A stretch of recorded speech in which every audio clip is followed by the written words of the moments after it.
these issues covered up? Well, let's look at the attorneys here that are involved. Judge Richard Gus, Brian P. Wilson, and the Attorney General himself, Jeffrey S. Chillis is his name. These people send people to jail all the time for committing frauds. And so they're going to send someone to jail for committing a fraud. Now that their own has committed a fraud, they don't want you to talk about it. They just want you to say 11th Amendment, let's not even look at it. Let's not even talk about it.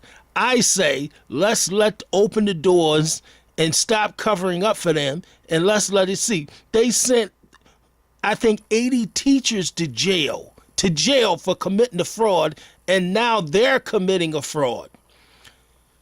The law makes it very clear that they have no jurisdiction or rights or responsibility to place any responsibility on me in having a trial and making me responsible for her action when she done committed a felony. And she's written false comments down by the police, which is a felony under the law. So you had a trial under defamation law and made me responsible for something that she wrote down. Under what jurisdiction?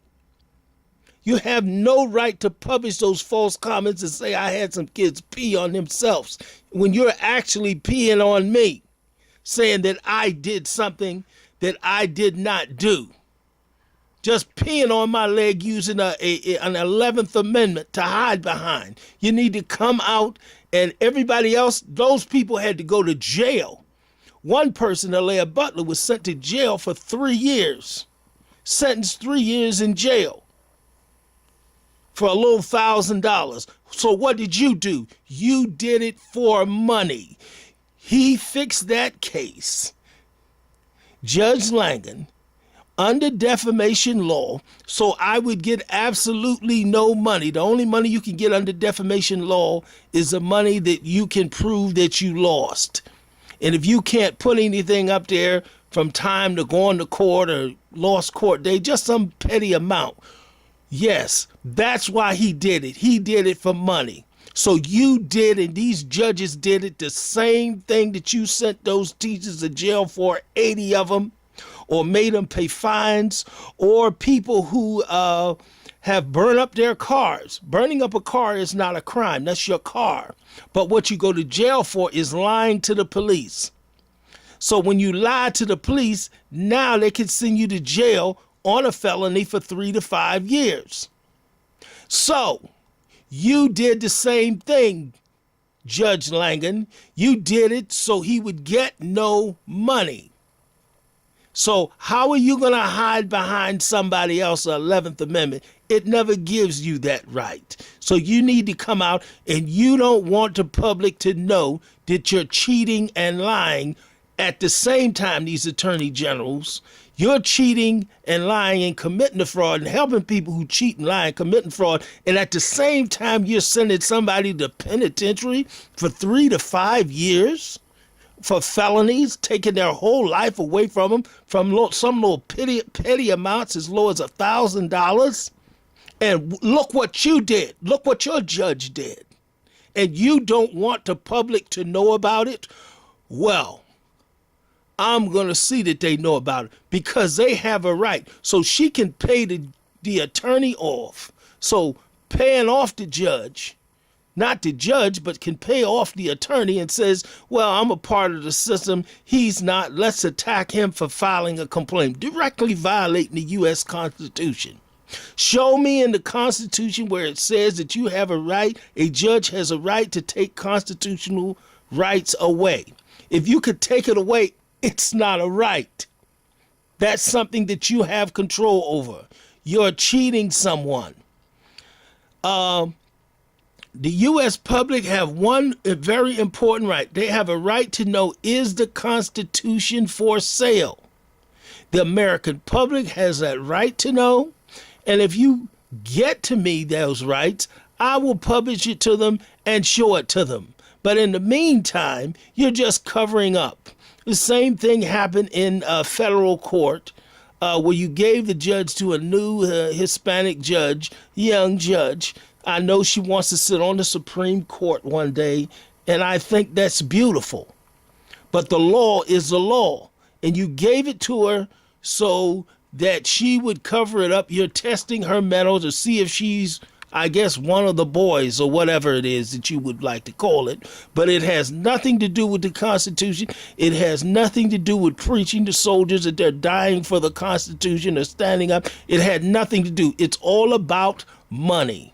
So let's not try to hide or go into the court, the Third Circuit, and ask them, we'll bury this for me. Don't show this to anybody.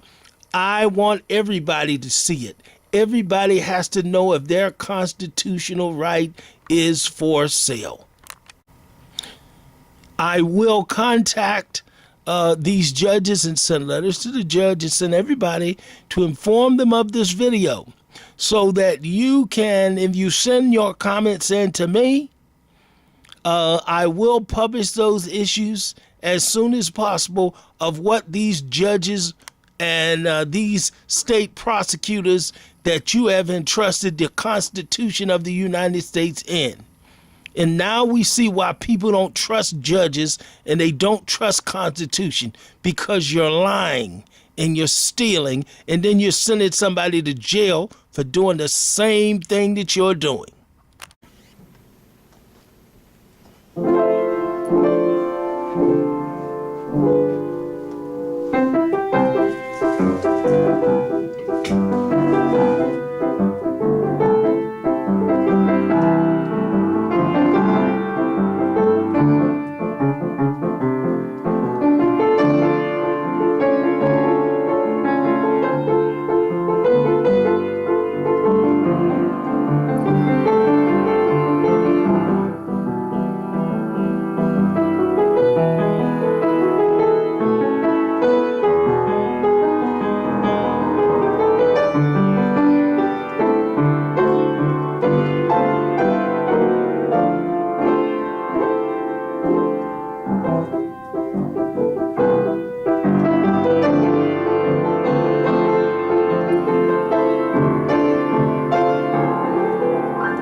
If I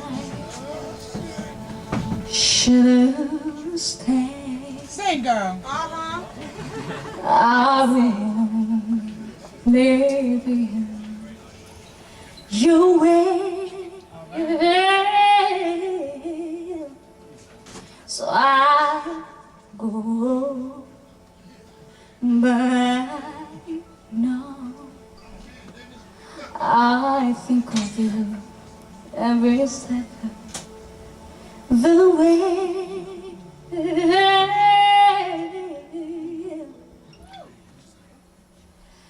And Yes. Yes. will always love you.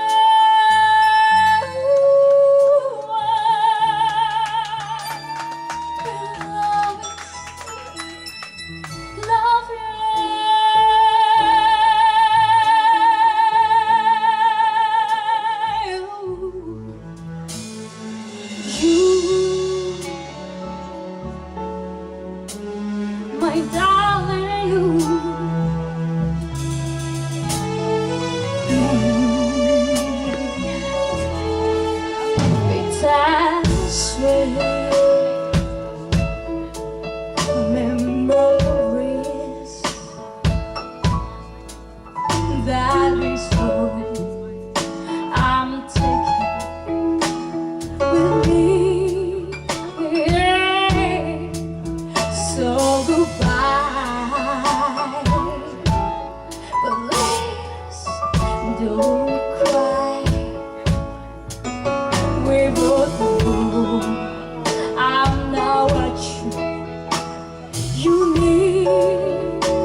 Ladies and gentlemen.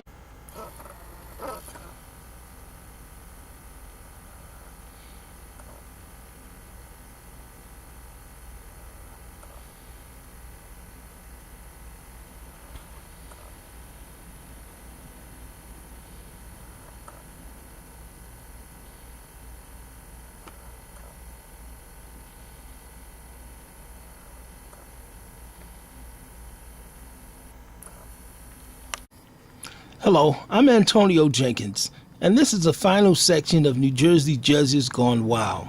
I'm going to give a brief explanation of what happened in this case, and I'm going to give you what the law is at the very end of this case, so that we're clear on what's going on, what the law, and why they violated the law, and what happened in this case of Jenkins versus the Judges Gone Wild in New Jersey.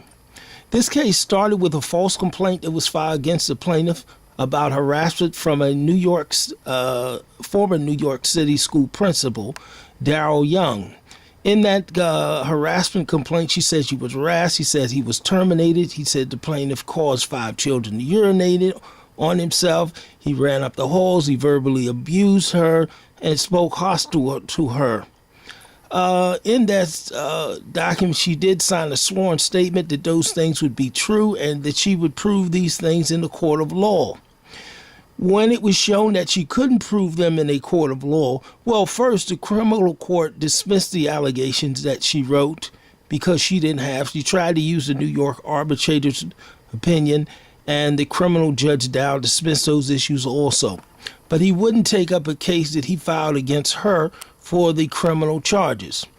He suggested it go to a civil court, and the plaintiff did file in civil court, to which the law allegations were a complaint of First Amendment violations for attacking him while he was serving a complaint, abusive process, that she abused the police process in which she was being served a document from New York, a complaint from New York, not a complaint from New York, but she said that she lied and said she was served a complaint from New York. She was actually served a default judgment. Gross negligence and fraud is also allegations. So the judge decided that she could not, because the plaintiff was not an attorney, that he wasn't going to follow the law, that he was going to fix his case so that Daryl Young won the case. So the only thing he did is took the defamation issue in the first complaint and decided, it was in both complaints actually, and decided he wouldn't follow the law of defamation concerning lying to the police, which is a requirement, is that the defendant would have the burden. He would just apply defamation and forget about everything else that was written, even the negligence in the first complaint. And he decided that he just wasn't going to follow it. Even though she had lost a summary judgment on these issues, he decided he was going to fix his case. And the only way he could fix it so she would win, and because, as I said, the plaintiff was pro se and he didn't want him to win, is just to use defamation law and make the plaintiff responsible for everything that she wrote down. The judge did this because Young had absolutely no evidence to prove or disprove the allegations that were put forth against her. That's why she lost the default judgment. And the former judge was just a bit angry because the same thing had happened in New York, and the judges in New York had covered up for her. And he felt she was abusing the judicial process or the mercy of the court because they let her go in. So she's going to come back and do the same thing. Now it's running here for mercy again. He said no, but the trial judge said he was going to fix it because plaintiff wasn't an attorney and he didn't want the plaintiff to get one dime. So he put it defamation law. So the only thing he could recover is damages that he could show. The only problem he had doing that, the main problem, is she wrote comments in this police report about New York, defamatory comments in New York, and he doesn't have jurisdiction in New York. So he told the plaintiff not to talk about what happened in New York, And the plaintiff did, but he also told the plaintiff that he could talk about what was in the police report, that she wanted a ruling in favor. So he spoke out of both sides of that. So when the plaintiff spoke about him, he said, well, I told you not to talk about New York. And he explained to him he was talking about what was in the police report. But anyway, he allowed them to use a New York arbitrator's opinion to which he doesn't have jurisdiction. He also violated the Sixth Amendment by talking about the use of children when you don't have any witnesses of children there or documentation to show he ever did anything to any children, which is the main point that he wanted to bring out here in front of the jury. But the judge anyway told the jury that the plaintiff was guilty. And what happened at all, plaintiff took the case to federal court and filed against the defendant again under the same allegations and against the judges under U.S. 42, 1983. Not only the judge, but also the appellate judges also, because they approved his use of a New York arbitrator's opinion. At the appellate court, the defense of the New Jersey Attorney General was that they were immune from any liability under the 11th Amendment, and therefore the case should be dismissed. Also, he felt that Judge Dow also was immune from any type of liability and dismissed the case. To get through the many arguments here, there will be many arguments about this going back and forth, so I want to just focus on the law. So let this be the argument.